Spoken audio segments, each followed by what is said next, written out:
Expliquer qu'il y avait, je sais pas, il y aurait une autre raison que de dire, en fait, pour moi, on brade le service public, mais c'est surtout on brade la santé des enfants, on brade les enfants. Là. On est vraiment en train de dire, voilà. Mais et le personnel, ils en ont. Si on prenait soin du personnel qu'on a sur le terrain, eh ben, il y aurait peut-être moins de maladies. Il y aurait déjà moins de maladies parce qu'il y a des maladies professionnelles au niveau des épaules, des coudes. Donc, on prend pas soin des agents et après. J'ai l'impression que c'est une punition en fait. On dit aux agents, vous avez travaillé pendant 20 ans, maintenant vous avez mal à l'épaule, vous avez mal au coude, vous n'êtes plus capable de travailler pour nous, on vous vire. C'est ça. Moi, je le prends comme ça. Je veux dire, c'est eux qui mettent en place des situations de travail sur lesquelles les agents s'épuisent, que ce soit les agents d'entretien, les agents de restauration, même les ATSEM. Nous, on a des tables sur lesquelles on mange. Moi, j'ai les genoux quand je suis assise. Vous mangez aux tables à la hauteur des enfants, oui. À la hauteur des enfants, j'ai les genoux qui touchent la table. Pas du tout, parce qu'il n'y a plus de place. Oui, ça m'est aussi arrivé de manger debout. Ça nous est arrivé, on mange debout. Parce qu'il n'y a pas assez de place. Donc les adultes, nous, on a l'assiette, on mange. Voilà. C'est inadmissible. Je veux dire, après 20 ans de bons et loyaux services, on dit, voilà, on a dégage, on vous dit dégage, ouais. Voilà. Mais en gros, c'est ça. Oui. Je veux dire, leur dire que, oui, finalement, vous êtes tellement absente que, on va prendre du privé pour nettoyer à votre place. Ça veut dire, nous, on vous a cassé, mais on n'a plus besoin de vous. Avant, quand on avait un enfant qui se souillait, on le prenait à la douche, on lui expliquait, on le lavait.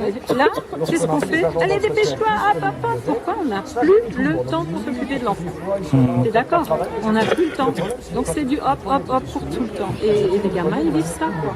Oui, le mot de maltraitance que vous avez utilisé, il se justifie, oui. On nous disait à un moment donné, les ATSEM sont là pour être maternelles, les enseignantes sont là pour être éducatives.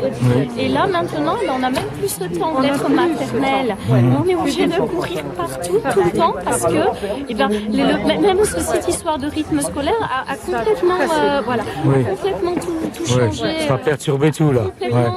Et donc, du coup, on se retrouve dans des situations où les enfants, il faut courir avec eux. C'est des tout petits, 3 ans, même des fois des 2 ans et demi. Il faut courir avec eux parce que on n'arrive pas. Quand il faut être à table à midi moins 10 pour sortir à midi et demi parce qu'il y a le deuxième service qui vient, c'est impossible. C'est impossible. C'est pour ça que j'ai fait venir ici. Je ne sais pas si tu étais déjà à l'intérieur. La maternelle, donc elle est tout en haut, donc on marche de là-bas jusque là, on traverse le hall pour aller manger avec des tout petits, avec la corde, il faut crier parce qu'il y a les primaires qui déboulent dans les escaliers, c'est intenable. Il n'y a pas de bousculade et autres. Une nouvelle école qui a été construite, qui vient d'ouvrir l'année dernière. Elle est rénovée. Elle serait rénovée, oui. Mais je ne sais pas combien de millions ça a coûté. Et il n'y a eu aucune communication avec le personnel pour voir ce qui rien. On ne vous a pas demandé votre avis quand ils ont mis en place les choses Ils vont dire que oui. Non, on n'était pas en réunion. Dans les instances officielles peut-être, au conseil d'administration. Non. Ils n'écoutent pas. Mais quand ils font les réunions, ils n'écoutent pas. Ils disent aux agents, dites ce que vous avez, et puis on prend, et puis après on met sous la table, et puis c'est bon, c'est réglé. Alors ils disent aux agents, on vous a écouté, on a entendu ce que vous avez dit. C'est vrai, Séverine, ils sont venus, ils ont dit, quand ils sont venus pour dire, on a parlé avec vous de la cantine, mais ils n'ont rien écouté de ce qu'on avait dit. Voilà, c'est ça. Vous avez c'est dommage, vous ne pouvez pas rentrer, mais à Saint-Jean, le nombre de gamins. Et je me rappelle encore, monsieur Herman disait qu'à un moment donné, il voulait qu'il y ait plus de 1000 gamins qui viennent manger à la cantine. Ça a été une annonce quand on a refait l'école. On n'est pas loin de 500 là. Je crois même qu'on les dépasse. On les dépasse. Il y a des enfants de plusieurs écoles qui mangent ici. Non, que d'ici, oui, d'accord. Que Saint-Jean. Et quand on voit la cantine, comment elle est faite, on se demande, est-ce que les gens qui ont fait ça, ils ont réfléchi? Je veux dire, au niveau de la desserte, elles ont les filles je sais pas comment ça s'appelle, comment ça s'appelle ton frigo de dessert? C'est un frigo de dessert là où tu as les premiers?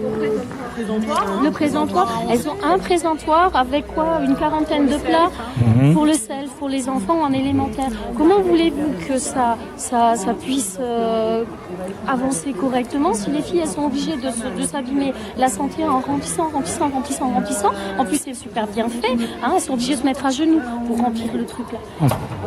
Faut les voir dans les conditions dans lesquelles elles travaillent. Donc voilà. Mais ils ont communiqué, ils ont parlé, ils ont interrogé, et puis nous, il faut qu'on les croie. on est un peu énervé, je trouve, là. Il y a de quoi? Je trouve que bien la rentrée, hein, on a les toilettes enfants, tu te souviens? On avait des toilettes adultes, hein, tu te souviens? Pour les enfants? Ils ont dû changer toutes les cuvettes. Ils se sont trompés. Hein. Pour les petits, on n'avait que des grandes cuvettes. Voilà, que des oui, on avait des...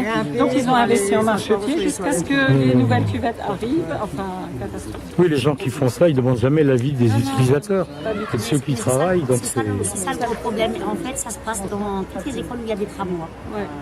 Oui. Après, quand on dit mais non, mais ça va pas, c'est pas adapté. Ah non, c'est design. Oui. Ça, c'est le mot que j'ai entendu. Hein. Moi, d'un architecte, c'est du design. Ouais. Nous, on n'a pas besoin mais pas utile. De l'utile d'abord. Non, ils ne travaillent pas sur l'utile.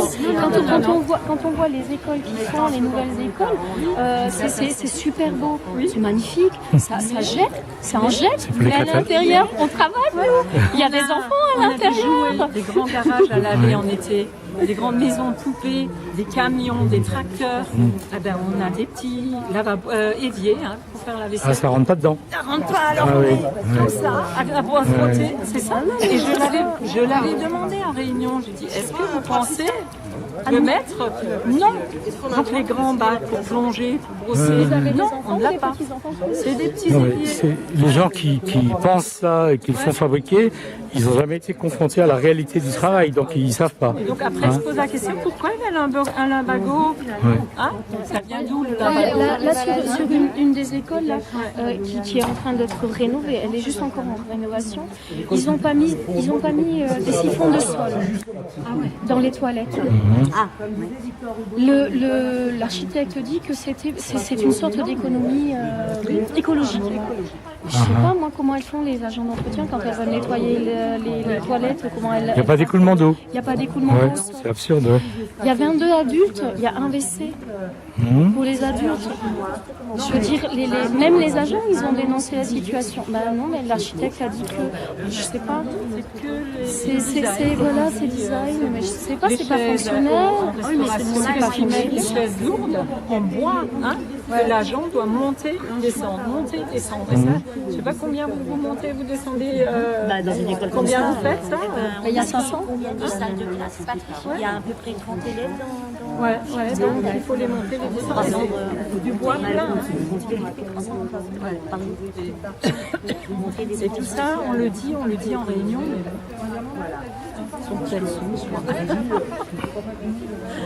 Monsieur Herman est sourd. Il est sourd? Je sais pas, moi. Enfin, il est sourd aux revendications, en tout cas. C'est ça que je veux dire. Oui. On l'a déjà vu dans d'autres conflits, donc on n'est pas surpris, malheureusement. Bon, merci beaucoup pour votre gentillesse là, de nous expliquer vos conditions de travail.